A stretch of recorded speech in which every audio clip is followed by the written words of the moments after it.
All right, so live stream should start here in just a few seconds, and I will mute myself so my air handler gets out of your way. I appreciate it. Good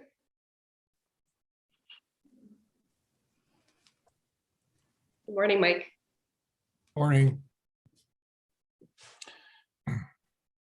Kyle, just give me the thumbs up when it's going, hey? I'll take that as a yes. So we're going to go ahead and start the May 13th, 2021 meeting of the Marquette Downtown Development Authority. Becky, we can take a roll call. Obviously, you can do it just by looking at your screen. So we'll do it that way. Anyone that is currently absent, I would assume that they'll be here before the end of the call because that happens frequently. If not, we can always make a motion to excuse or unexcuse at the end. So let's move to item 2. Do we have any additions for the agenda, Becky? No. Awesome. That's what I like to hear. Can I get a motion to approve the agenda then? I'll move. Support. So we have a motion and support to approve the agenda as Becky has so kindly written. All in favor, say aye, please. Aye. Aye. Is anyone opposed? Okay, perfect. We will move on to public comment. Do we have anyone in the waiting room?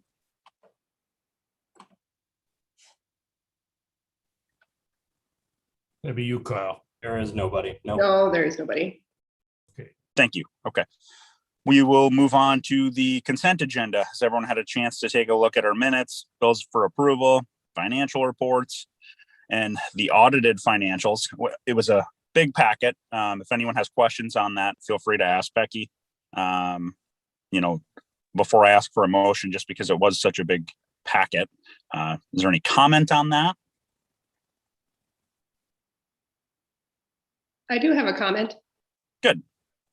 I'd just like to point out that even though we had a volatile year this past fiscal year with COVID, and we obviously had some decreases in our revenues due to parking and shutting down the meters and not charging for the quarter of parking during the COVID shutdown, that we did still stay within budget and actually were a bit above where we anticipated we would be at the end of the year. And we're in the black to the tune of $16,000. So very proud of that we were able to monitor that and adapt accordingly to keep us exactly where we needed to be. Yeah, I did see that. That's pretty awesome. And I like how you conveniently bring that up, almost like you're at. Well, it's important for the board to know. Does anyone else have any comments or questions directly related at Becky? Because she probably knows these financials better than anyone. Okay, if not, can I get a motion to approve the consent agenda, please? So moved. Support. We have a motion and support to approve the consent agenda as in the packet here. All in favor, please say aye. Aye. Is anyone opposed? Perfect. Carries unanimously. Okay, let's move to old business. We have our bond authorizing resolution, and it looks like we're going to have to take a vote on that today. Becky, why don't you give us as much feedback on that as possible before we get going? Yes, I would be happy to. This is a project that I'm very proud of and excited about. I've been working with our bond counsel and also with the firm Robert Baird and Company to present this proposal to you. And essentially what it would be doing would be refunding our existing bond and then adding $250,000 to pay for our Bluff Street ramp repair project. And then there would be some additional costs associated with the issuance and sale and delivery of the bonds. So the total aggregate amount that we would be bonding for would be $1,040,000. Just a couple other points about the bond. It is at a secured interest rate of 2.45%, which is down from our current 4.35. We would be adding essentially 2 years to our existing bond. So it would be a 7-year term ending September 1st, 2028. We are looking to close, of course, if the board authorizes the bond resolution on May 26th. So it would happen pretty quickly after today's meeting. A little bit more as far as the breakdown of that $1,040,000. $774,000 approximately would be the refinancing of our existing bond, that being $750,000 in principal and roughly $24,000 in interest, and then adding that $250,000, and then the rest being those costs of issuance that I mentioned. Couple important pieces I think about this as well is it, in essence, would decrease our annual debt service as far as our payment amount that we're paying every year. And that varies somewhat, but for this year, we'd be looking at $15,000 less than what we would normally pay on our existing bond. And moving forward over the overall refinancing, it would save us from our prior debt service to what our new debt service would be.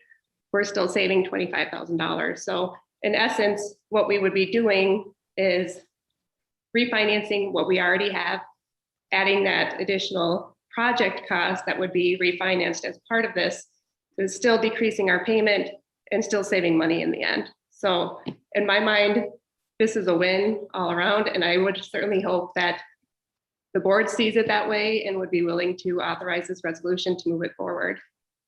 And with that, I'm happy to take any questions. Or do we have any questions for Becky? No, I don't, but I will move to accept and move forward if you're ready for that, Mr. Chairman. I will support that as well. I've had a chance to work with Becky on this a little bit, and I agree with her statements that this is a kind of a no-brainer. It works out all the way around and makes a ton of sense. So we do have a motion and support. Is there any further comment before we take a roll call vote on this? I have to ask each person individually as a yes or no vote for this one. I guess I'll say before we take the vote, I think this is something that's been in the works now for past couple months. We've had pretty lengthy discussion on why we're doing it and the needs to do so. As Becky's kind of pointed out, it makes complete sense. We're kind of rolling this thing into a much lower interest rate, making the repayments cheaper. Becky, before we take a vote, just for public record, I don't know if you have this info in front of you, but can you tell us what the repayments amounts are currently and what they will be, just so we know? As far as the annual payment, Jeremy? Yeah, please. Yep. Let's see. It does vary slightly by year. So, for example, for this year with our payment due in September, our existing debt service would be $157,625. With this new bond, we're looking at $141,724. Okay, so that's a nice $10,000 savings on our pocket. Yeah. I'm happy to go down the list if you want to hear the other years, but that's what we're looking at for this year. Yeah, and I think it's relative to the rest of the years. I'm not going to make you say that. I think it's just important that we have that on public record. So if anyone questions what kind of real savings we're going to have here, they're real. I mean, when you're talking about 2% interest rate over that amount of money, it's a big deal, and it's something that we financially needed to do, and I'm glad it's there. But since we do have a motion and support on the floor to approve this bond resolution, I will ask each of you individually for a yay or nay vote, and I will just start off on my screen from top to bottom. So Nicole, yay or nay? Yay. Thank you. Eric, yay or nay? Yay.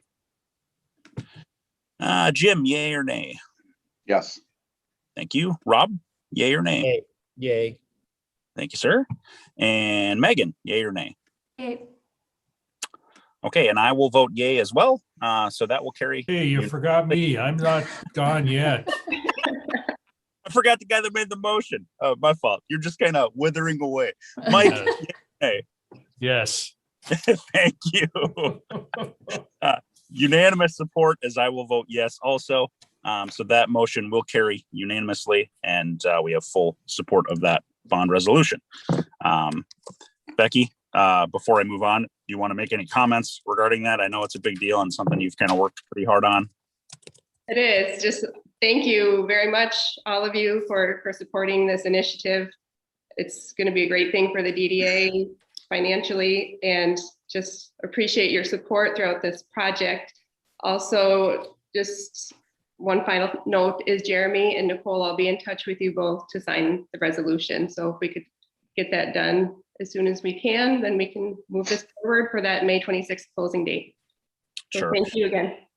Hopefully we can get Nicole before she leaves out of town. Yeah, I could come by the office either this afternoon or tomorrow if that's Perfect. okay. Perfect. I can Yeah. too. Okay, great. Let's move on. We're moving at record pace for this big of a packet. So new business. We have first our Tiff Ad Hoc Committee. Becky, why don't you give a little background? Sure. Recently, we had a special meeting where we had Christina Shepherd-Deschis from the Dearborn DDA do a presentation for us on TIF expansion, creation of a new TIF district, looking to, of course, start the initiative of expanding a TIF district on the 3rd Street corridor, as that's a priority of the board and listed in our strategic plan. She was very informative, very thankful that she was able to do that presentation for us. I think that we all had a lot of important takeaways from that as far as moving forward. What we would like to do, and this is from conversation between Jeremy and myself, is we feel it would be prudent to create a TIF Ad Hoc Committee, and that would consist of hopefully members of the board, as well as residents of downtown as part of the Citizens Council that would be required as part of this process, and other stakeholders that have not been identified yet, but we would look to bring in others from the community as well. And as far as next steps, obviously we would establish this committee, the Citizens Council. We would look to prepare a presentation outlining what we would intend to use those funds for, basically telling and selling our story as a DDA so people understand the importance of TIF and the very important projects that would come of it if those TIF funds were reinvested directly back into 3rd Street. We have a number of recommendations coming from our planning documents, being both our 3rd Street sustainability plan, as well as our downtown plan, as far as projects that the community hopes to see on 3rd Street. So we really have all the pieces to the puzzle. We just need to start putting them together. Another thing we'll have to do is start having conversations with 3rd Street business and property owners, with our taxing jurisdictions, the county, the city, the Iron Ore Heritage Trail Recreation Authority, the library, really having those one-on-one conversations and overall presentations to those various groups, and writing the actual TIF plan before going before the city commission for approval and public hearing and such. So it's kind of what we're looking at as we take this project on. Would welcome board members to be part of this ad hoc committee and to make recommendations for others that they feel would be important to this process as well. Certainly. Yeah. And before we take other comment, I just kind of want to add, with this process, the first step in this, and it's kind of one of the things that, obviously was outlined in our TIF presentation, and we have to get the 3rd Street businesses on board with this and have a full understanding, because public support of this is going to be extremely important. Mike can probably attest to this, as well as Becky. I think there's already some discussion going on between city commissioners on whether or not this is going to be something that they're going to support. And as more of this circulates, we're going to find out if the county wants to support this as well, because remember, this is going to be eating into the revenue that they're getting from taxes, as it's going to be directly coming back to that TIF district. So it's really important that public perception and 3rd Street businesses have a full understanding of what's going on here. That's going to be a big part of this ad hoc committee, is making sure we get as much support as possible. That way, our local representation has a full understanding that the people that are in that district want this to happen. So any other board questions before we try to find some members for this committee. No questions, but I'll just support your comments, Jeremy, that, you know, perception is going to be a big deal here. And I had mentioned to Becky previously that I think it's important that when you do get to the point of addressing the commission, that they have a clear understanding that there's a goal for this money. There's a use for this money, that they need to see what the end results are going to be, or what you hope they are going to be, because you know, we got a lot of bonding going on between the city, DDA, the Brownfield Authority, and they're really conscious of the revenue sources for these bonds. So you know, taxes, TIFs are only a small part of the taxes, but still, you know, they need to see a good product, I guess is what I'm saying. So, and as I mentioned to Becky, and with all my apologies to Jim, the vendors on 3rd Street are not always the easiest people to work with. So, you know, it's got to be like, everybody's got to be on board for this. Yeah, I would agree. Anyone else have comments before we kind of talk about this a little further and maybe try to get some people on this committee? I just Rob? had a question. Oh, I'm sorry. Go ahead. When we had the special presentation, she had mentioned that the library could possibly opt out if we had a new TIF district redesigned. So is there any way that we can redesign the TIF district to not include the library, since it's technically not on 3rd Street, it's off of 3rd Street, and that way they don't have the option of opting out? The library would already be included in our existing TIF downtown. Okay. So it wouldn't be necessarily a matter of adjusting those boundaries. Okay. It's just because we're receiving taxes from them that they would potentially have that option. Okay. There was a lot of information presented then, so it was a little confusing to keep all of it straight, like who could be included, who could opt out when you have a new TIF and all that. So if we went forward with a new TIF for 3rd Street, it wouldn't affect any of the current boundaries that we have now. Correct. Okay. It would be creating an entirely new TIF district that would be specific to the 3rd Street corridor. Gotcha. Yeah, and that was one of the options is basically we could just try to redo the entire TIF district so it includes 3rd Street as opposed to, you know, starting a new one. And obviously it's kind of been pointed out that starting a new TIF district probably makes the most sense to not mess with the other one. So, but it is, you're right, it's a ton of info, and it's going to be an undertaking.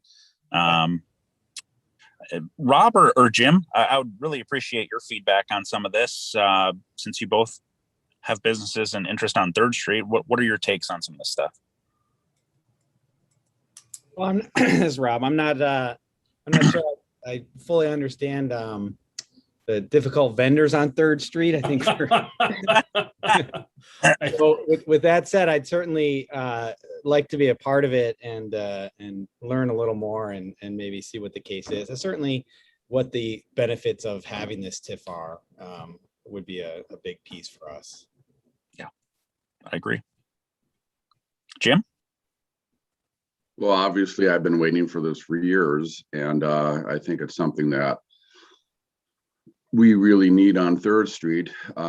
With the loss of the hospital now, it's affected us. We don't know how, but you know, with a lot less traffic around there, and we have projects coming up. It's a little too late for Valleys right now, but any projects that are coming up in the future, it'd be nice to get a lot of that tax money that we can reinvest into buying parking lots or trees, of course, and just in general, just fixing it up. You know, even just the sidewalks. You know, the sidewalks were done in '88, and you know, with we had the tan sidewalks at the time, and now any replacement for that is just the plain old white concrete, and you know, it's just doesn't look good now that they're replacing with that, and you kind of have those two colors all the way up and down the street. So hopefully at some point we'll be able to get that fixed up. But I think I really only know of one difficult vendor on Third Street, but you know, I don't know how things will go about that, but I can't see any reason why the property owners, business owners on Third Street would be opposed to this. Yeah. So I guess it's you know, kind of a win-win situation for all of us on the street to get more, not free money, but more money that we can use specifically on Third Street. Yeah, and I think that's a good point, Jim, and it's really the education piece with all of this. And I think that, you know, I've done quite a bit of research into this and TIF stuff just since we kind of have to at this point. And the big thing is when we're fighting with the county and the city and trying to get them on our side, we have to be understanding that because of this, they're going to be losing tax money from their general fund, but we're going to be gaining tax money that will correlate right with that TIF district. So for the business owners, it's a win. It's a huge win on Third Street because the tax money that we're able to get from that TIF will go straight to that downtown area or that TIF district area, as opposed to just being as part of that general fund. So it's a sticky situation, but I think one that the business owners should be in favor of if they get properly educated. So with that, yeah, go ahead, Mike. I'm sorry. Can I clarify my previous comment, please? You sure can. And I do have a question. Yeah. First, I'll do the question. Does the county have to sign off on this, or is it just the city? I'm not aware that the county even is involved.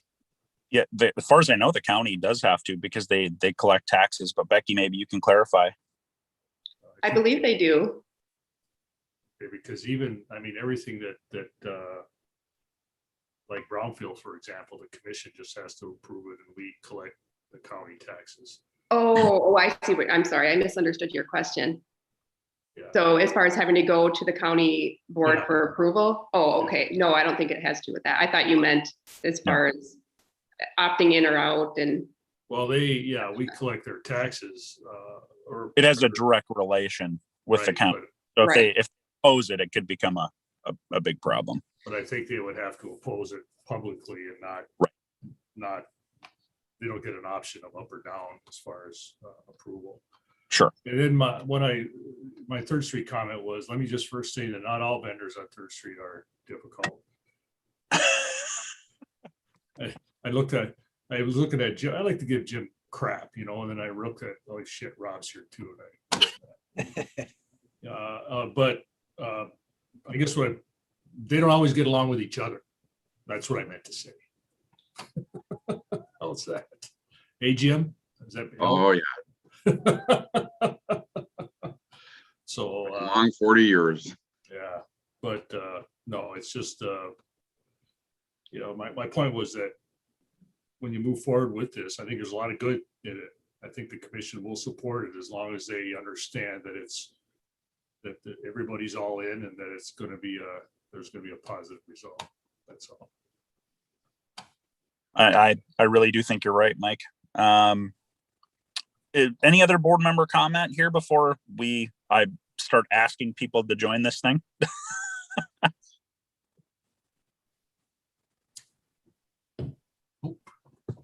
Okay. Well, do we have any volunteers that want to be on this ad hoc committee? First off, Yeah. Hello, Jim, Rob, who else?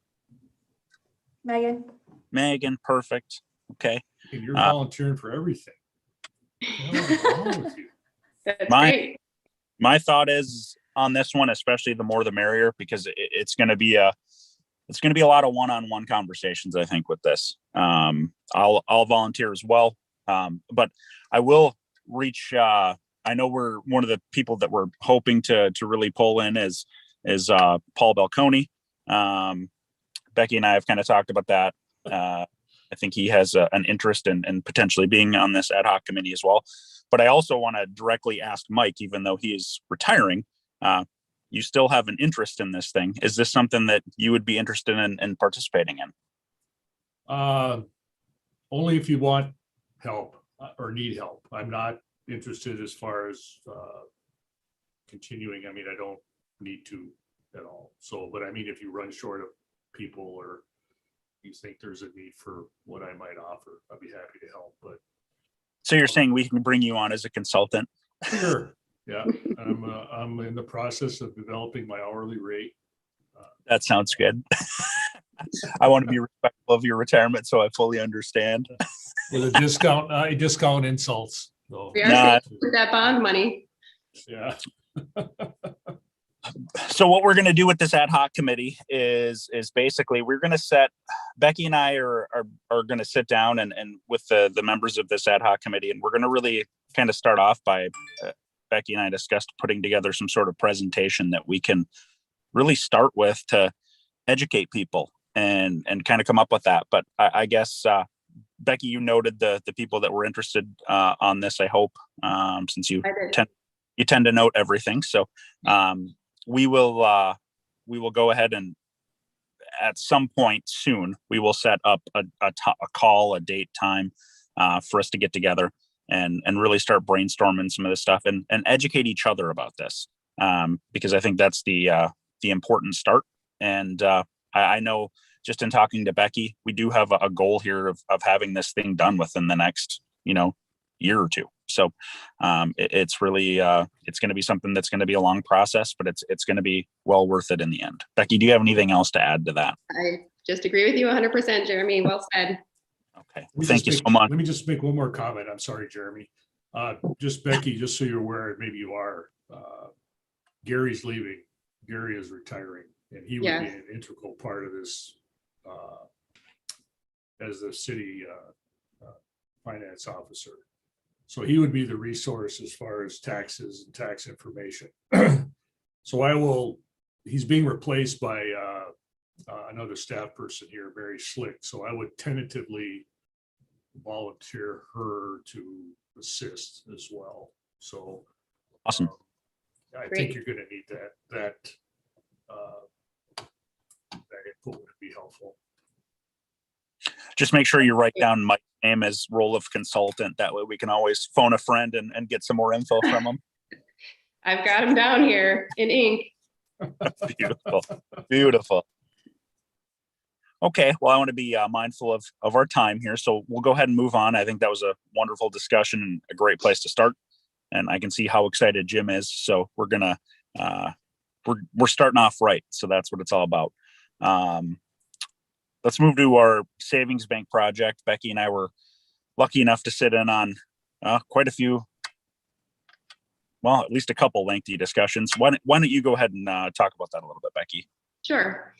Well, hopefully all of you have had a chance to review the links I sent out to both the work session with the City Commission last Monday, and then as well the presentation that was provided by the developers for this project. So I hope you have all had at least an introduction to it.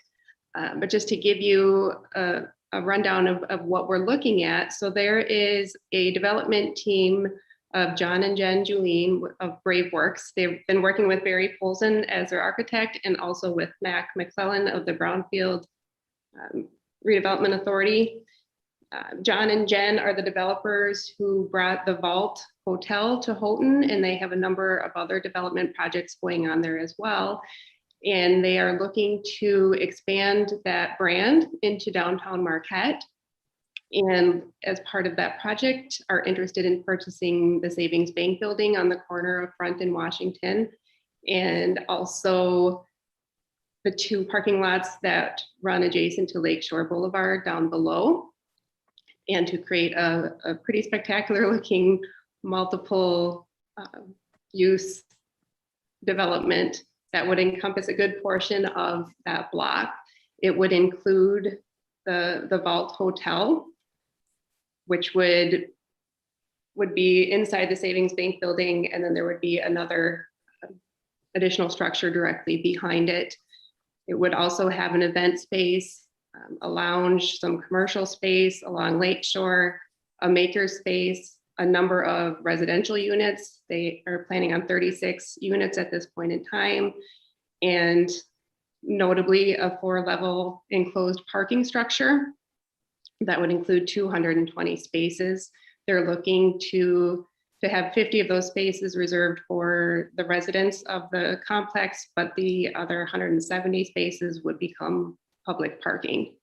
So what they're proposing is that the DDA would be a key piece in this as far as managing the parking. It would also require a collaboration with a number of other entities, the city, of course, the Brownfield, the MEDC, as far as bringing them in for additional funding.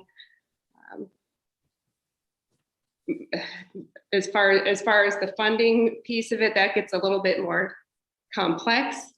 And maybe Mike would have a little bit more information as far as how the funding piece would work through the Brownfield. But as a Brownfield project, it would come to the DDA for an interlocal agreement. And we've had some experience with that most recently with the Customs House. And what that would do if the board decided to enter into that agreement with this group would basically waive our TIF that we would receive from this development project for the duration of a Brownfield plan, which would be 25 years. But in return, those TIF funds then would be used for the Brownfield to bond for that parking structure with the support of the city. And so essentially then we as the DDA wouldn't be bonding for it directly, but we would indirectly through the use of the TIF funds that we would be foregoing as part of the Brownfield plan, if that makes sense. Mike, if you have a better way to explain that, please jump in, because I know it does get a little bit. I don't think I have a better way, but basically the way the Brownfield works is that if approved, the development, it's an incentive for the development or developers to reinvest their taxes into the project instead of giving them to the city, or in this case, to the DDA. And it's only involves the TIF section of the taxes. And the TIF is the tax increment financing. It's the tax amount that's created by the improvements on the property. So the base tax value would still come to the city, but the taxes generated by the improvements, and I'm assuming there would be higher taxes because of all the additional construction, would be the TIF, and that TIF would go into paying for some environmental issues, environmental remediation in the project itself, as well as the parking deck. And the parking deck in this case would be the larger portion of that TIF, or that project, yeah, the TIF. So the way I see it is it's a way for the DDA to get another parking structure. That's both a plus and a minus, because you also are going to be assuming, the city will be assuming the ownership of that at some point, and then responsibility for maintaining it as well. But you know, we've done these kind of things in the city before, where we use TIF or brownfield arrangements to fund infrastructure projects, to fund projects that we might not otherwise be able to fund. So it's designed as an incentive for the developer. Usually the city eats the TIF or loses the TIF. But in this case, because it's in the DDA, it's also going to need DDA approval. And I believe we also did it with the Pistieri, didn't we? 231. Yeah. Yeah. How do you say that? Is it Patisserie. patisserie? Okay. It just sounds like a swear word to me. You'll probably use I that. wasn't sure what you were saying. Say it. But yeah, and I think, you know, Becky and I talked a little bit, if you don't mind me continuing, last night, and Jeremy, you're probably aware, but I mean, this is on a little bit of a fast track, and we're not exactly sure why. I sense that I can't sense any reason or anything bad with it being on a fast track, other than the people who make these decisions, including the DDA, would probably like to be better informed or more aware of the details. I don't think the commission is going to approve anything unless they feel comfortable with a lot of things. A lot more detail of what's going to happen, how it's going to happen, the time frame. So, I sense that these developers are just maybe go-getters and they want to just go and do it.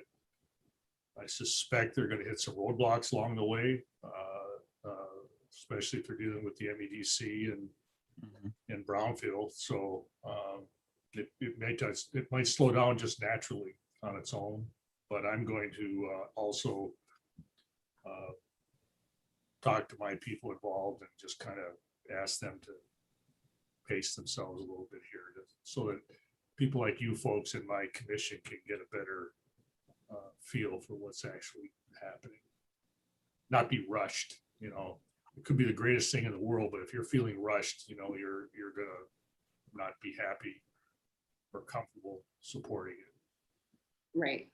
And if I could add to that, Mike, so as of the plan currently, the development team is planning to come before this board at our June meeting to present on the project, but also to request approval of that interlocal agreement. So they would be looking for a decision at that point in time, which is obviously 1 month away. So. And you guys can approve it then, or you can table it and approval it at another meeting, which will be a way to slow them down. But you're going to be in the driver's seat.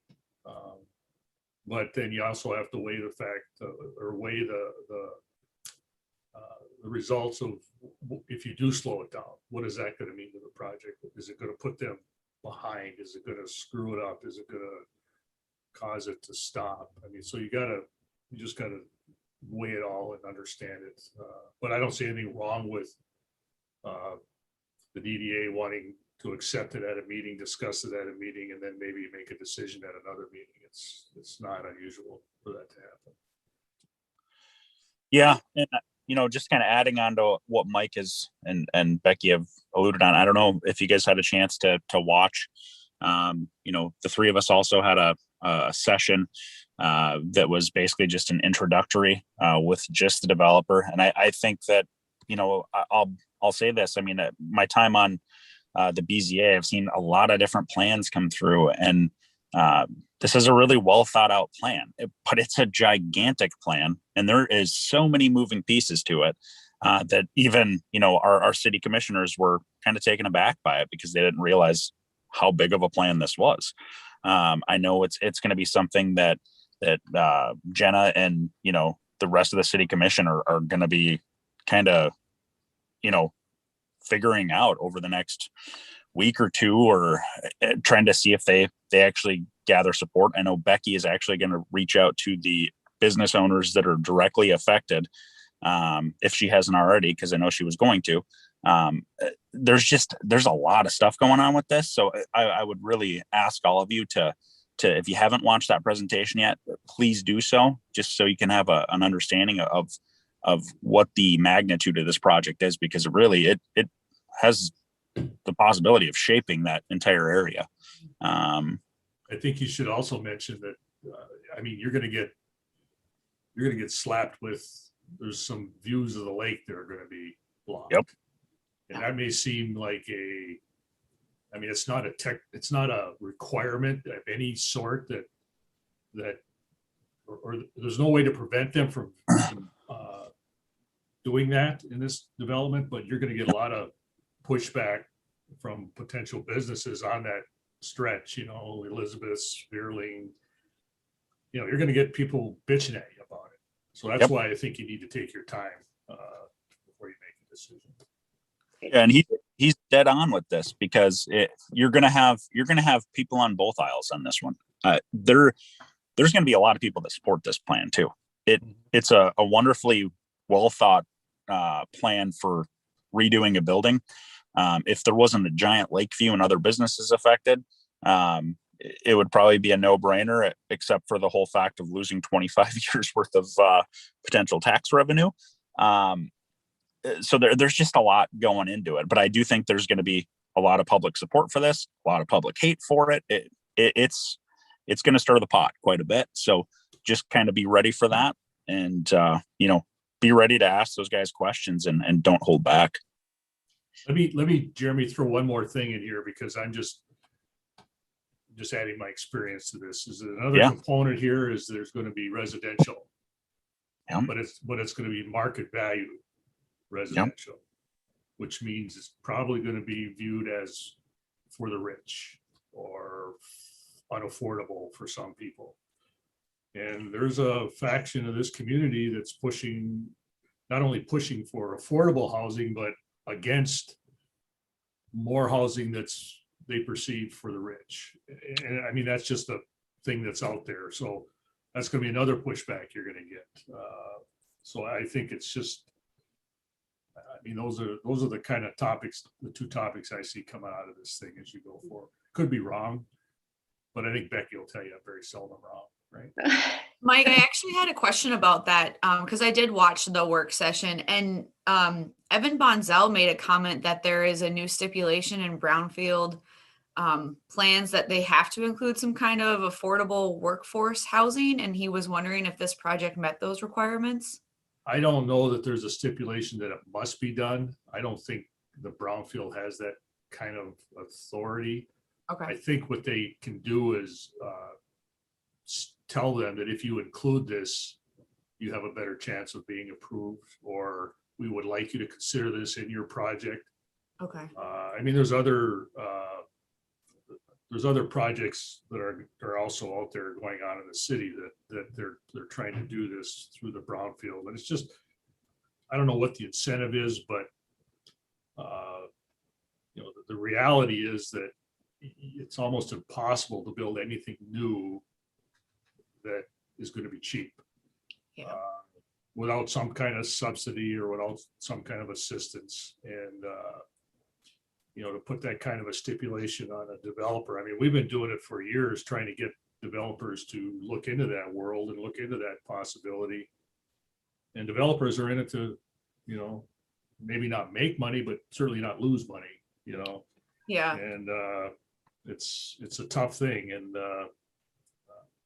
I believe that it's going to be something as they go through the brownfield approval process on this project that they're asked to try to consider or try to work in, or at least look into federal subsidies or something out there that might help them, make some of this less or more affordable. So I'm betting that they will be pressured to do that. Now, whether they actually can or will be able to, who knows? But if they can't, it could actually result in a shrinking of the project. I mean, I could see them wanting, I mean, you've seen it, it's grandiose, it's huge, it's great, but I could see things changing as they realize they're maybe not going to be able to achieve some of the things they want to do. So, and then also in regards to the parking structure, it was mentioned that eventually the city would buy the parking structure from them, and then the city would be responsible for maintaining it. Is that correct? Yeah, I don't know that we would buy it. I think we would own it. Okay. Am I correct, Becky? I don't know if we would end up buying it. It's being bought through the bond, essentially. But we would be responsible through the DDA, therefore the DDA for maintaining it. We all know the struggles with maintaining parking structures. Yeah. To that point, one thing that the developers have pointed out that I think is a valid point is that this parking structure would be completely enclosed as part of the overall development. And so it wouldn't be subject to the weather like our existing Bluff Street ramp. So there should be a lot, a lot fewer maintenance issues, and should be a little bit easier to manage as far as ongoing maintenance than our existing structure. Yeah, and I have quite a few questions, and I think a lot of them actually could be redirected to the developers when they present to us at the next meeting. But another thing I was thinking about too was when you guys were discussing in the work session about the amount of parking spaces that Bluff Street provides versus the amount that they're anticipating, and then you take away 50 for residential. Well, if there's 36 residential complexes and you only have 50 spots, how many spots are going to be for the hotel, or are they not going to designate employee parking for the hotel? So that's another thing too, like how many public spots are we actually going to gain from this structure once you figure out how many people will be parking there with the hotel employees, hotel residents, residential residents, and then any of the other, does that come with employee parking for the other businesses that are still there? So that was kind of something else that I wanted to talk about, was how many actual public spots are we gaining from this, since it is smaller than the current Bluff Street? I can speak to my understanding of it, excuse me, but I think that is a fair question to bring up next month when we talk to the developers. But from my conversations with them, they mentioned just wanting the 50 for the residential units, and all of the remaining parking spaces would be public, and that includes those for the hotel. And they did make a valid point that most of their hotel guests would be using the parking overnight, whereas for our purposes, for downtown employees and customers, that they would be looking for that daytime parking. So there's a nice marriage to be had there as far as double using those spaces, and that the hotel guests would also kind of fall under our management. So we would see the revenues for those uses as well. Okay. Is there going to be, or I guess, how many levels are there going to be in that parking structure? Because you can't fit 220 on one level. And it didn't really explain that. Or 4? It would be 4 levels, with one essentially being below grade, and that's where those 50 spaces would be for the residential. And then the other 3 basically being street level of Lakeshore Boulevard on up for the 3 levels. And there would be access. This was one thing that I had discussed with the developers, because one of the main entrances to, I should say, one of the main entrances to the parking ramp would be off of Lakeshore. So that's where all the public would access the parking structure. There will be another entrance directly off of Front Street, but that would be for hotel use. Originally, the pedestrian traffic would have been filtered out Lakeshore Boulevard and East Main Street. And I had expressed concern at that point that we would need more direct pedestrian access up to the Front and Washington Street intersection, because obviously most of those users of that parking structure would want to directly go up into the core of downtown, as opposed to being filtered out Lakeshore and then having to walk up the hill outdoors. I think that we've seen that with the Lakeshore parking lot, that people are a little adverse to walking up that hill. And so my concern was, without that direct access off of Front Street, that we wouldn't really be filling that need that we need to, as far as having accessible parking to the the heart of downtown there. So they did make that modification. If you saw in the plans, there is a pedestrian walkway that would follow directly adjacent to that entrance off of Front Street into the hotel parking. What's the estimate of how much the DDA would lose in those TIF funds over the 25 years? I don't think we have one yet. It would probably be something that Becky could work on or discuss with Mary for. I mean, we could base it on the taxes now, and probably come up with a number that would be pretty close. But as they go through the brownfield redevelopment plan, they also put together a financial package with that. So that process also predicts taxes and predicts revenue. So at some point, that number will become available to you, but more as an estimate than an actual. And this is a $50 million project, and we're looking at, did they cut out, Becky, how much they're looking at brownfield? Was it 5, 10 10 million, what was the amount that they were thinking about? Do you recall? I don't recall off the top of my head, no. No, so it's, I mean, it's gonna be a chunk. I mean, parking decks are not cheap. So, that'll be something for you coming through the whole process. I think it's important that we get that info before we talk to them at that next meeting. And I don't know, to me, it doesn't seem like a real good deal for the DDA. That's going to be a substantial amount of money we're going to lose, and then we have to maintain the parking deck for them. So I know overall it's a good deal for the whole city, but what's the DDA going to give up or have to pay for because of it? Well, the DDA would not have to go on its own and build a deck on its own, which is in our future CIP here. So, I mean, that would be the only benefit I can see. Well, the immediate benefit. And we would still be able to receive revenue from parking if there is any to catch. Is it going to be metered? Yes. Good answer, Becky. Yeah, definitely, 100%. I would imagine pay stations over for individual meters, but yes, it would be paid parking. Even for the guests or even for the residents? They'll have like a monthly plan then too? Well, that would still have to be worked out with the developers as far as those 50 spaces that they wanted to reserve for the residents. I'm not 100% sure. We haven't had that conversation yet, but definitely one that will be forthcoming. The commission kind of seemed stunned after listening to the plan and everything. So I kind of agree with Mike too, that it needs to slow down a little bit.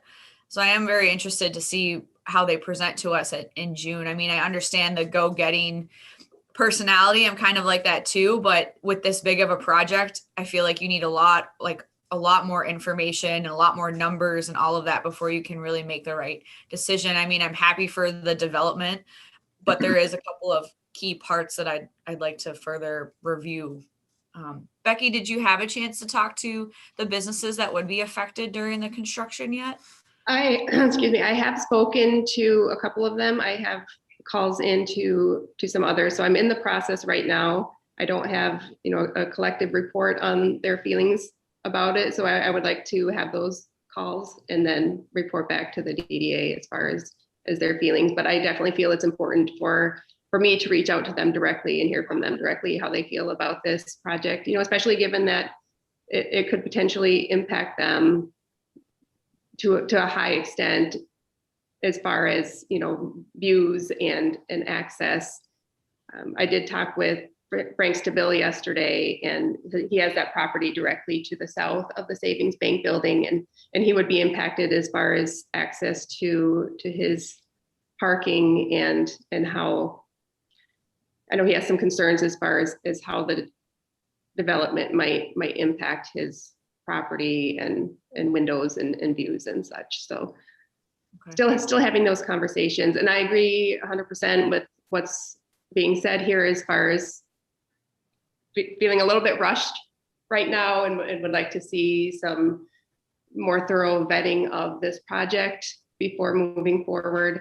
I do think that it's an impressive project. I think it would be truly transformational of that block. It would address a number of the initiatives that resulted from our downtown plan, as far as pursuing public-private partnerships, the parking structure piece, of course, connecting downtown to the lakeshore. So I do see a lot of benefits to it. I will say one concern that I have in being part of these conversations and the work session with the city commission and just watching some of the city commission meetings, I do wonder how this could potentially play out, in particular on the heels of our TIF conversation that we just had, because I think we have to be mindful of the fact that the city would be bonding for this parking structure and basically be paying for this parking structure to benefit the DDA having the additional parking. And on the other hand, also we would be coming to them in short order here with our TIF project saying, okay, well, we also would like for you to create this, approve the creation of this TIF so that we can receive those funds that would be coming out of the city's general fund as far as the property taxes that would then start coming to us. So I'm a little bit nervous about a double ask is almost what it seems of the city and what kind of impact that might have, because I certainly don't want to jeopardize our TIF project either, because I know that that's been a major priority for us and how much resistance might we encounter. I think the perception from us needs to be that this isn't a gain for us necessarily. And I think Jim kind of pointed that out already. Yeah, we may be able to gain some parking revenue, but ultimately over the course of 25 years, this is quite the loss for us from a revenue standpoint.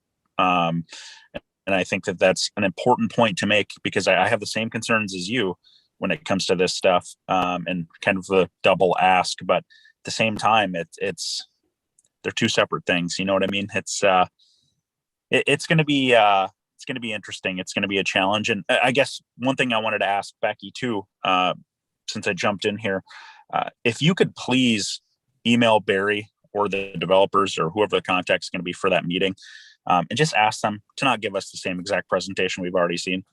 Make it well aware that we've seen it. So we don't necessarily need to go through the slideshow and hear about I'd rather actually have time to talk back and forth with them, because I know this group's going to have a lot of questions. And I think that that's going to be the more important piece of this. That's fair. I'm happy to do that. Mm-hmm. I was also going to ask Mike, when Brownfield was presenting during the work session, they were talking about the 10% debt ratio, and they were talking about not even knowing if they had the money for this project with the other projects that are on the horizon. What do you take from that? Do you think the money's even there? Well, there is in this case, because this would be the Brownfield actually bonds for this, the Brownfield Authority. It doesn't go against the city's debt. We have to offer our full financial support. I mean, we have to be co-signed, basically. The debt ceiling that was talked about it's not a solid ceiling. It's something that we try to stay under to meet other qualifications for bond ratings and things of that nature. The bond world, we're really good in the bond world. I mean, we got a double A rating, which means that when we sell our bonds, people will invest in those because we're good for paying them off, right, and making money. But if you get too much in debt, that rating might go down a little bit, because you're starting to get close to that point where, are you going to be able to pay all these back or not? We're not there. I really wish that wasn't part of the presentation, because that's sends a mixed message, or it wasn't exactly totally accurate. But it was there, and it will be discussed. But I think it's something that it could affect, but I don't think it's as solid a thing as it was led to believe at the meeting. So it's kind of an answer, right?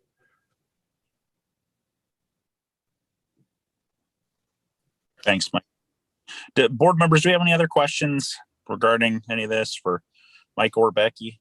I'm impressed that Nicole really did watch that thing and she listened. Holy crap. Well, it was funny because at first when you sent the link, I saw the YouTube video was like 2 hours. I'm like, are you guys kidding me right now? Well, the work session was only like 45 minutes, so I was okay with watching it.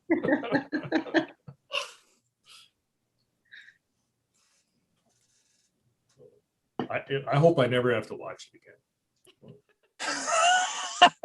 You lived it. It was enough. Twice. That was the second time for you. Uh-huh. Well, okay. Well, with that, I guess if we don't have any other questions, we will wait to talk to these guys at our next meeting, I guess, as Becky has already pointed out, and have further discussions then. Why don't we move on to our last piece of new business, Queen City Half Marathon support request. Okay, so why don't you touch on that, Becky? Sure. So we have received a support request from Queen City Running Club. They are looking to have a couple of races on Saturday, July 31st, which would be the Saturday after we have Blueberry Festival. It would be both a 5K and a half marathon. So they would have the two different events, like I was saying. Both would be downtown. The 5K would be an out and back race on the bike path, and then the half marathon would kind of do the bike path loop throughout the city. They would look to close Spring Street on that Saturday morning for 2 hours from 7 a.m. to 9 a.m. for the start of the races, and also to close the Spring Street parking lot for the majority of that day. Once the racers depart, they would open Spring Street back up, and then the return point would be in the Spring Street parking lot. They anticipate 400 to 500 runners. They would bring in restrooms. They're asking for support from the DDA as far as closure of the parking lot and supporting closure of the street, as well as providing safety cones, trash cans, some of those amenities that we typically do provide for events. They would provide proof of insurance listing the DDA and the city both as additional insured. They have cancellation, safety, and emergency plans in place that they've submitted as part of their application. And they are pursuing at this point the possibility of a daily liquor license in order to sell alcohol there too, but that's still pending. So at this point, they're looking to us to provide that support so they can move forward with the planning of their event. And so I would open it up to the board for any thoughts or questions on that. I should note as well that they do have responsibility, obviously, to comply with any COVID measures that are in place at the time, which are changing pretty regularly, as we know, but whatever restrictions are in place then, or mask wearing requirements, anything of that nature would have to be followed. Have you talked to any of the businesses on the street yet to get their feedback on that street closing? Well, Ordog Brewing Company would be involved in the event, and really the others aren't open on a Saturday. Getz's perhaps might be affected because of the parking. I haven't spoken with them, and I'm not sure if the event organizers have spoken with them yet at this point, but for the most part, I don't think it would be overly disruptive to those businesses. Probably increase their business, actually. Getz's. Well, from my perspective, I think it's time we started reopening and redoing things and gradually start moving in a positive direction here. And maybe this is what's the date for this again? It's Saturday, July 31st. Yeah, I mean, between now and then, there's probably going to be very likely the food fest could happen. I mean, there could be a lot of other festivals that are already in place, and to not have this one because of COVID concerns or anything might be out of place. But other than that, I think it's, in my opinion, is a move in the right direction. I think a lot of those festivals that aren't happening, that this is a good alternative, because it seems like the running races and bike races, it's more controlled COVID wise. So it's like a good transition back, and it still brings the people into downtown. I agree. I think it sounds cool. And I don't even run. Me either. You have time. You have time to get ready. Start training, Brendan. Training.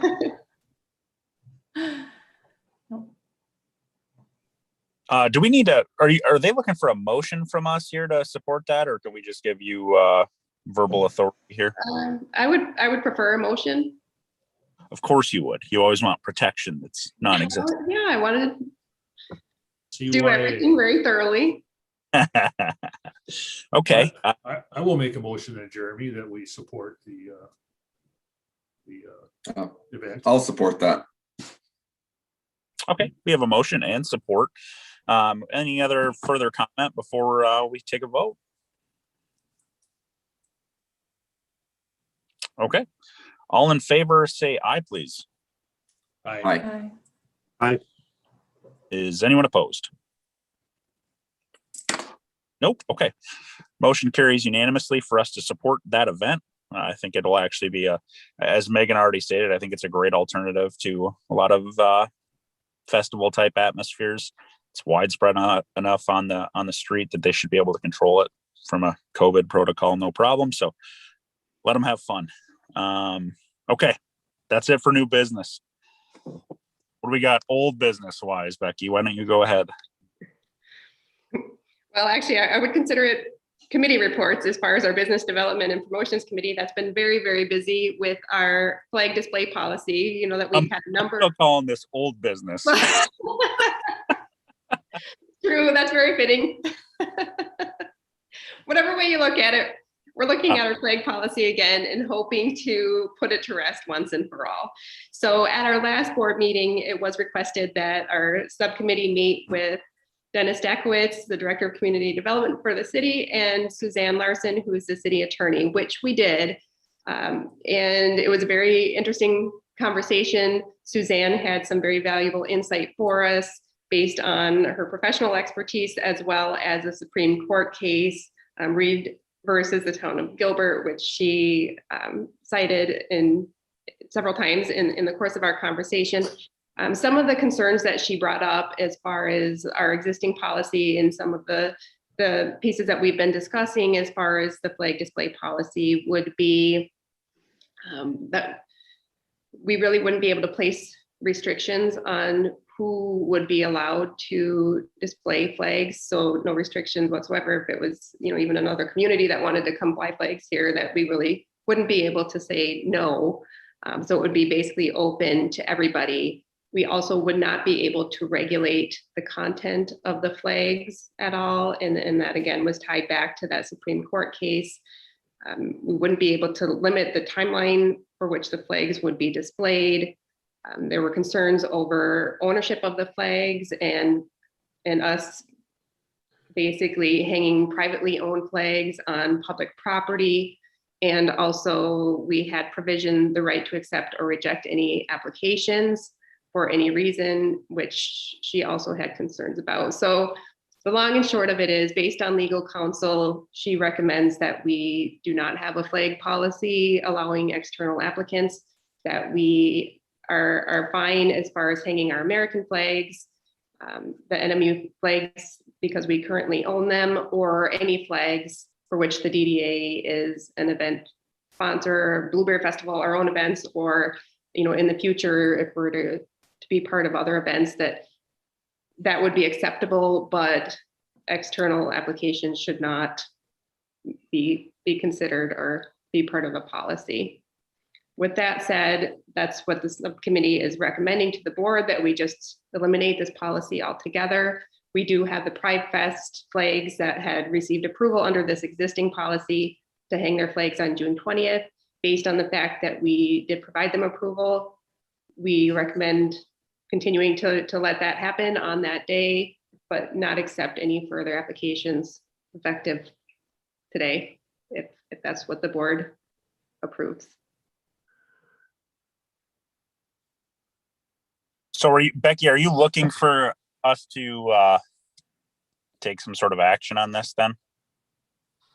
Like as far as a motion or like to kind of set this in stone, or are we okay now just with the information you've gathered? Well, I think because the board did approve the policy originally, that it would be fitting for them to discontinue the policy officially. Okay. Just to, again, put it to rest and move on from what's been a very lengthy and time-consuming conversation. I understand. Okay, so with that, I mean, any members of that committee have anything further to say about this? If you guys were a part of those conversations? I mean, I just like what Becky said was accurate. Basically, it came down to we don't have any ability to really regulate the content or the timing that those flags are up. So unfortunately, it just didn't seem to leave us with many options, you know, as far as what we could do. It kind of kind of put you in a box where you were. So I think it's appropriate, the appropriate action to discontinue that, but per legal counsel advice, I suppose. Mhm. And as much as I hate to say it, Mike was right about, if some like hate group came to town and wanted to put their, hateful flags up, we couldn't do anything about it. We'd have to allow it. So you're right. A great parting gift. Would you, Megan, if I give you my wife's cell phone number, would you call her? No, I'm not saying it again. Was it? Is that his retirement gift from you? Yes, you're welcome. Is this being recorded, please? It sure is. They Mike, always one are. on YouTube. Okay, well, let go ahead, Mike. me just add that, I appreciate that, but I was disappointed in that kind of a recommendation as well, because, in the city, we've had to deal with it for years with yard signs, for example. I mean, that's been our struggle. We tried to regulate them, and I think that's probably the court case that they were referring to, is that, yard signs, through our sign regulations. I mean, we can't really, we've gotten slapped around. I mean, we can't regulate what's out there as much as we don't like it, or we think it's bothering a neighbor or whatever it is, it's just the way the balls have fallen. And it's, I mean, I agree, Megan, I kind of hate being right here, but I'm disappointed that you can't allow, the flags to be flown for whatever, means you decide. And that's the way of our world, and it's kind of upsetting sometimes. So anyway, that's all I want to say. I appreciate that, Mike. And I think it goes to be noted that Mike has been a public servant for 50 years, and this is the first time he's been right. So 25, yeah. But that's pretty close to the truth right there. But no, I agree and echo everything you guys have already said. I guess to keep kind of Becky's request here, if I could get a motion then to kind of exterminate that flag policy. Oh, Jim, I'm sorry, go ahead. I think whatever motion is made shouldn't just be limited to flags, because there are a lot of other things that people have put up on the poles in the past that you wouldn't consider a flag. Right, Sure. Becky? I think it would be better to be comprehensive and include any, I don't know what we would call them, but any kind of Decoration or decoration that would be placed on a flag pole or on a light pole. I'm sorry. Well, does someone want to get crazy and try to make a motion? I will, if no one on the committee wants to. It might be appropriate for someone on the committee first. I think. Yeah, I was going to say, I'll certainly make a motion based on our conversations that we've had in that committee that to exterminate that existing flag / decoration hanging policy. Okay. So we have a motion to exterminate the flag, and I like how Eric put it / hanging item policy. So anything basically on the posts. Do we have a second to that? Let me second that, but only I would suggest, or Megan can second it, but maybe use the word rescind the policy. Sure. Because are we going to create another policy saying nothing is allowed? I mean, or is that included in this policy, in this motion? I mean, we're rescinding one. Are we saying nothing then at the same time? I don't know how that works. It's a good fair point. I think to kind of Becky's point, I think that your hope with this is that we just completely eliminate any policy here, right? That's what you're looking for? Yes. Which means you don't allow, period. Right. Correct. Yeah. Okay. We allow per what the city of Marquette will allow. That's basically about it. Go ahead and second, Megan. Well, of course. So, but if we don't have a policy, wouldn't having the DDA flags and the northern flags, would that be the policy that there's no external groups, but the DDA still does their own thing? Do you need a policy to hang your own stuff? I don't Yeah. know. Well, there was also, We do not to own them. drag it out either, but there was also discussion about if DDA supported an event that had flags, would we hang those flags? And that was something that Mark brought up too, is like, if we have 4,000 people come to town and it's this big event and the DDA is like giving a donation and supporting it, then do we hang their flags? Not to circle back or anything, but. Wow. The flag discussion just will not end. No. I think it would have to be an event that the DDA is actually part of organizing. And I think maybe we can go one step further and say that we literally are only going to hang flags up that we own. And if we are organizing an event and we are taking that undertaking and we want to put flags up, maybe it's best for this organization to purchase the flags. Right. Correct. I think that's what Suzanne was saying, was that we would have to own the flags ourselves. Okay.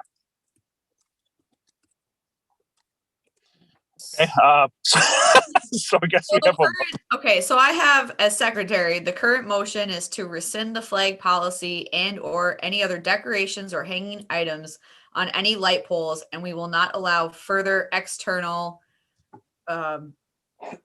flags, decorations, or hanging items on light poles in the future. And Eric, I guess I don't know if we could amend that a little bit to just say that we are going to follow the stance of what the city attorney has said and only hang flags that we own, maybe. So it's following what the city attorney says. That way Becky's even more protected.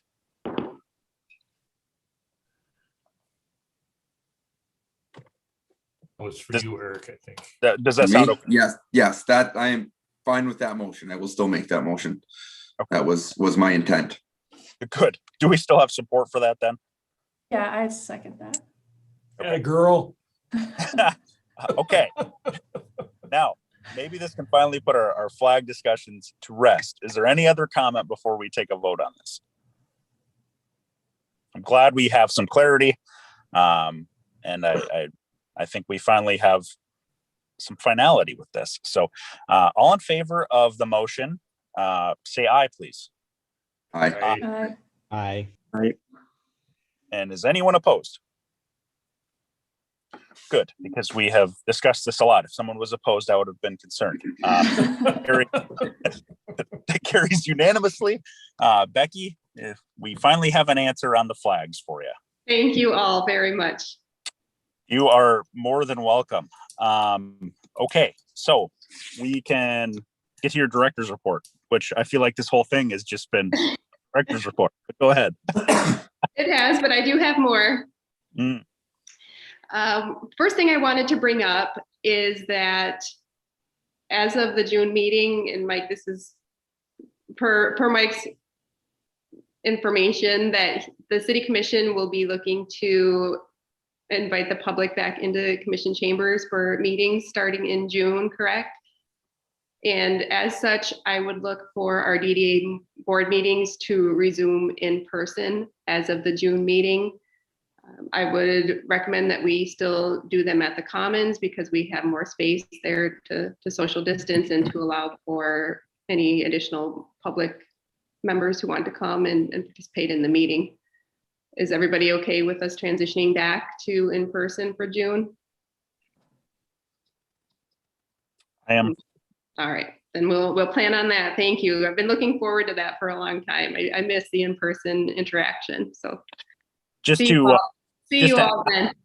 just to ask, since Mike isn't going to be there, he's probably not going to ask this because he's very conceited in that way. But are you going to bring coffee and pastries? I suppose I could provide some refreshments. You know, Becky, I'll I'm not buy them. promising that for every meeting. I'll buy them for that meeting, just so my aura will be hanging around. Here. I'm going to touch every muffin first. I'm vaccinated. I'm fine. All right, well, Sorry to interrupt, Becky. Go ahead. that's okay. And thank you, Mike, for that offer. Secondly, just wanted to provide a brief update on our Washington Street reconstruction project. It's going fairly well and is so far still happening according to schedule. As with any project, we've had a few glitches, but nothing that hasn't been overcome or is in the process of being overcome. How's Nicole's glitch going?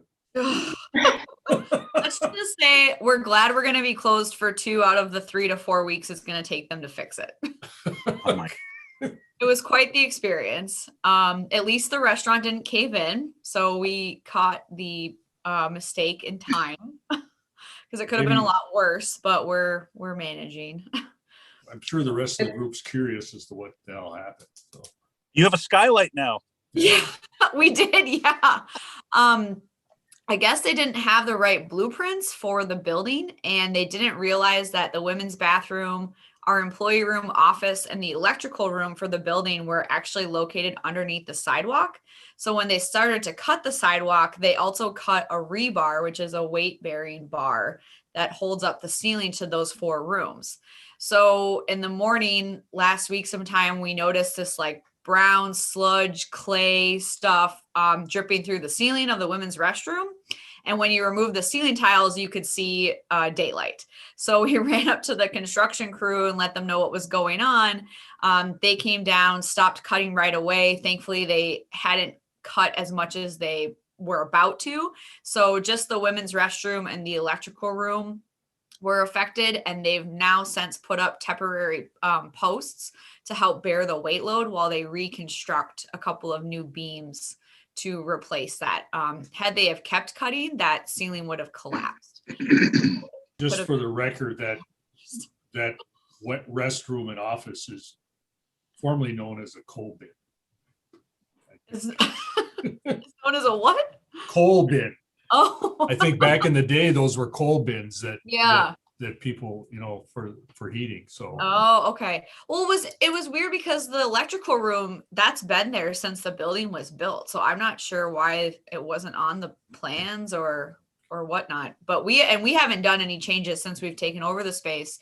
But we've turned the men's room into like a single stall unisex bathroom. So we at least have an operating bathroom for the restaurant, which seems to be going okay. And then we have a restroom upstairs in our butcher shop where the employees can use. So it hasn't been too crowded. There's been a couple of times where there's been a line, which kind of makes me feel like post-COVID because it looks busier than it is. Have you ever been in line behind a woman in a bathroom? I know they take forever, right? Yeah, they do. Now you guys know how it feels. We're always standing in line. You guys can wait in line too. Yeah. And Nicole, thanks for your positive attitude about that. Yeah, I really. I realize appreciate that. it's been a major inconvenience. I'm on vacation in 3 days. Nothing is really going to get me down right now. Thank goodness for vacation. I have to say about the construction too. Is it Aero Construction? Yes. So they have been, because Eagle has a storefront downtown, and their communication has been awesome about when they're going to be closed and what inconveniences there might be, and really, and I'm like hard to get a hold of because I'm like in my living room and not at the office like ever. So they like found me and like made sure I wasn't going to be in the office that day. So it was really cool. That's great to hear. They've been wonderful, as have the city engineering staff. It's really been a good collaborative effort. And the other thing that we're doing as far as the communications piece is we do have a designated page on our website specific to this construction project. So we have weekly construction meetings with the contractors and city staff and the DDA just to keep everybody informed as far as what's going on. And after those meetings, we do put updates on that website. So it's updated as often as we're finding out any information. So, the community, the downtown businesses, anybody who's looking to know what's going on with the project, that's where the information is at. Also, the brick pavers that have been removed from the south side of the street are available for pickup by those who have personalized engraved pavers that they purchased, it was 25, 30 years ago. those are available at our DDA maintenance shop at 209 South Front Street. They're just, South Fifth Street, and they're just laid out in front of the shop there for people to take at their convenience. So far so good with the project. We continue to move forward. Like I said, even with some of the glitches we've encountered, at this point, everything is still on track for a June 19th completion date. So we look forward to that and to continuing to move the project forward collaboratively with all of the people involved. Another thing I wanted to mention is that our farmers market is starting on Saturday, May 22nd, 9 to 1 at the Commons. We will be having the Saturday market this year and a Wednesday evening market, 5 to 7 p.m. But the Wednesday evening market doesn't start until mid-June, so it's a little bit shorter of a season. But we've got a full market ready to go and are seeing some revenues coming in now from the vendor fees. So those on the farmers market committee that have been carefully watching those revenues and expenditures, we're moving in the right direction. The Spinway Marquette lease, that was the bike rental initiative that we had been working with Pete Dukes on, has been approved by the city commission. So he's anticipating his equipment coming in here in the coming weeks, and we'll get that installed, and the bike rental will be up and running for the summer, hopefully by the end of May. As far as our Bluff Street ramp repair project, I'm still working with GEI. They're finalizing our construction documents to go out to bid for that project. It's been taking a little bit longer than what I had hoped. So hopefully I'll have those documents here in hand within the next week or so to go out to bid on that project and come back to the DDA board with some more firm numbers, but knowing that we'll have that bond money to pay for that project. And well, finally, I guess I have to wait for Mike, because I did want to acknowledge that this is his last meeting with us and to say some nice words to him, but he's not there at the moment. So I don't know if we want to move on, but I would like to still say something when he comes back. Maybe he's just looking to make that sort of exit. Just ghosted us. Yeah, man of the people.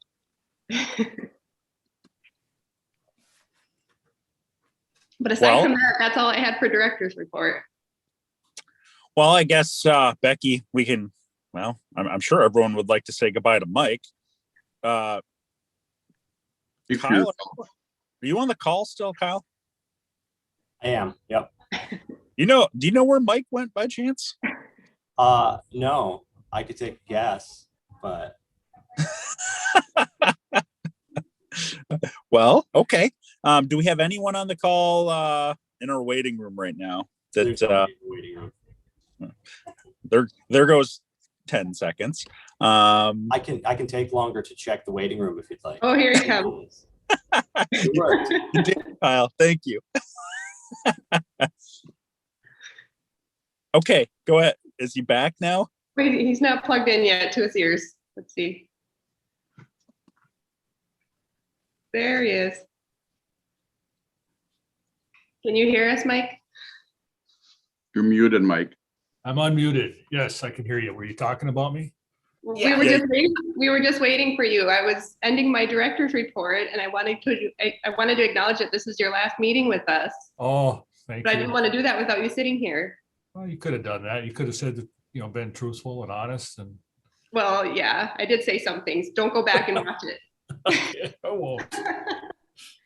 But in all seriousness, Mike, I wanted to thank you not only for your years of service to the city of Marquette, but also to the DDA and for being on this board.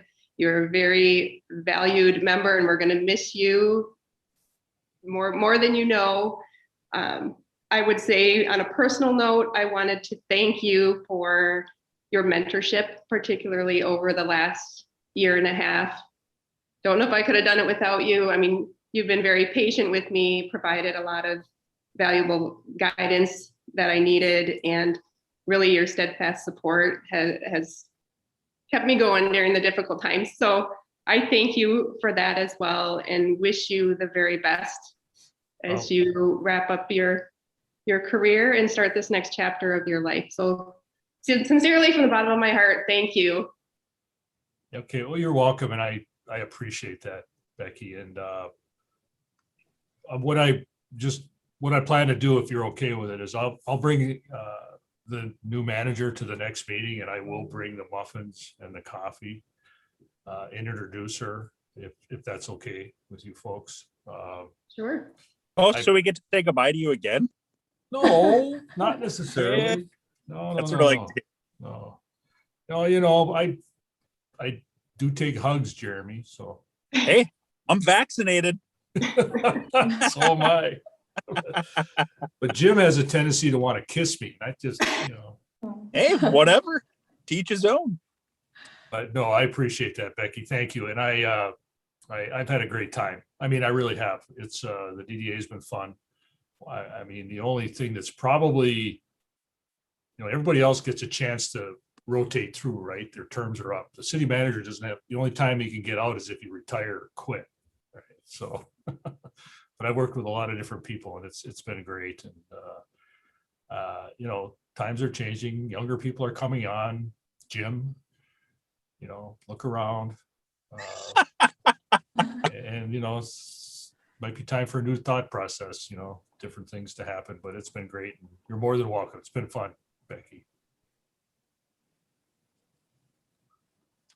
Thank you. Well, I hate to end the love fest between the two of you, but we don't have public comment. No one was here, which is great because they didn't have to hear that, but that's okay. Board member comment. Why don't we start with Mike, since you were just talking? See if there's anything you could add. I mean, yeah. No. Well, yes. No. I appreciate all of you. I think I've had a good run here at the city. I'll be leaving at the end of the month. We have a new manager coming in. I talked with her at length, and I think she's going to be a wonderful addition. She seems to have her head on straight. Whether it's good or bad, she's a lot like me. I mean, Wow. No.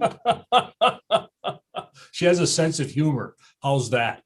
That's good. Maybe not like me, but she has a sense of humor, which is nice. And I think she'll be a great fit for the city. I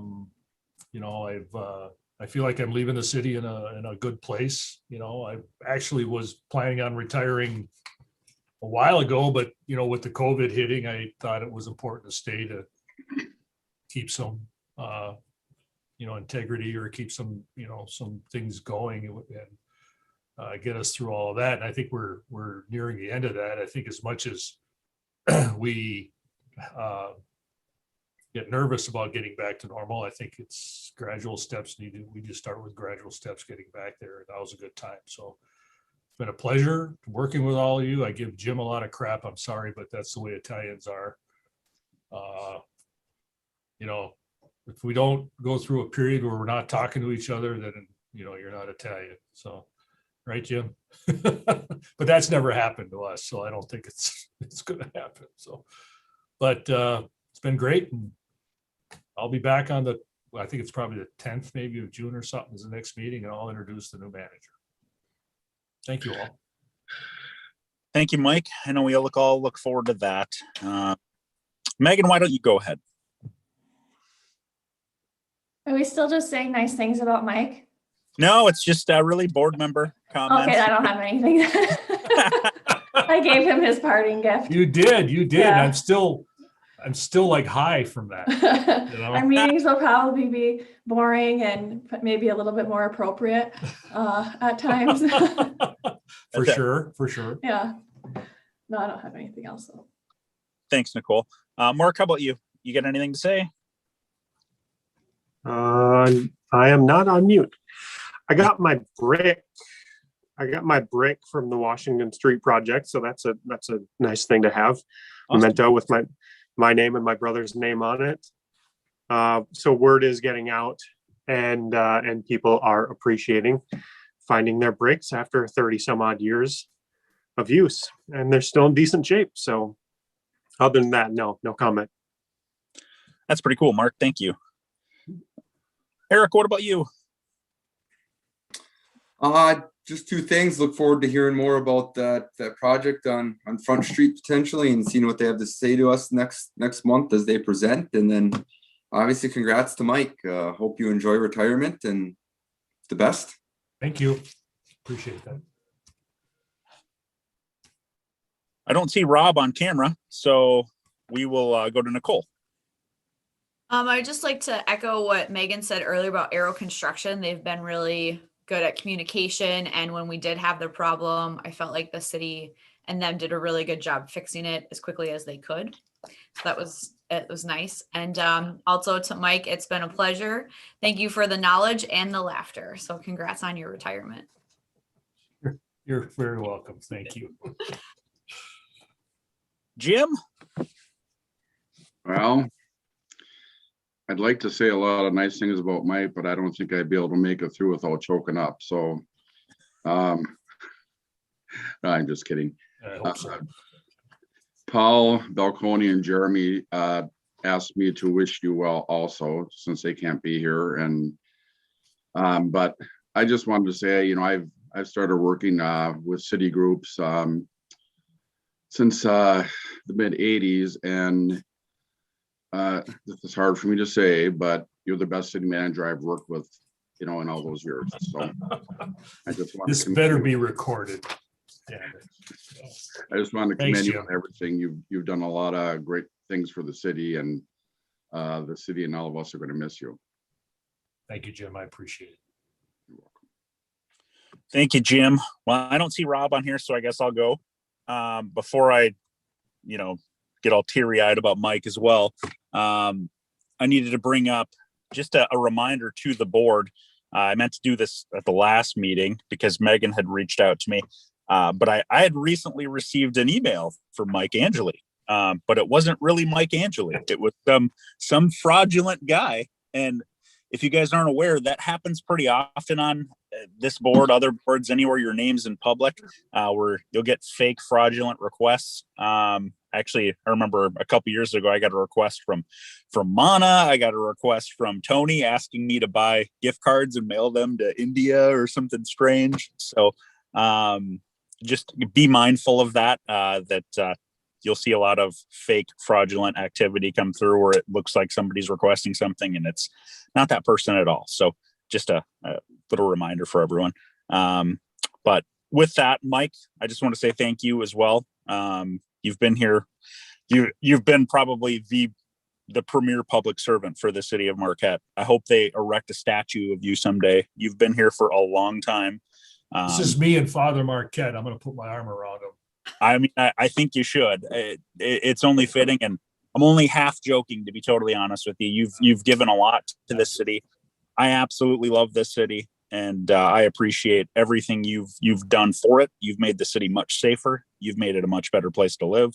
And if anyone doubts that, they're crazy. So I appreciate that, and I appreciate getting to know you and your friendship over the years as well.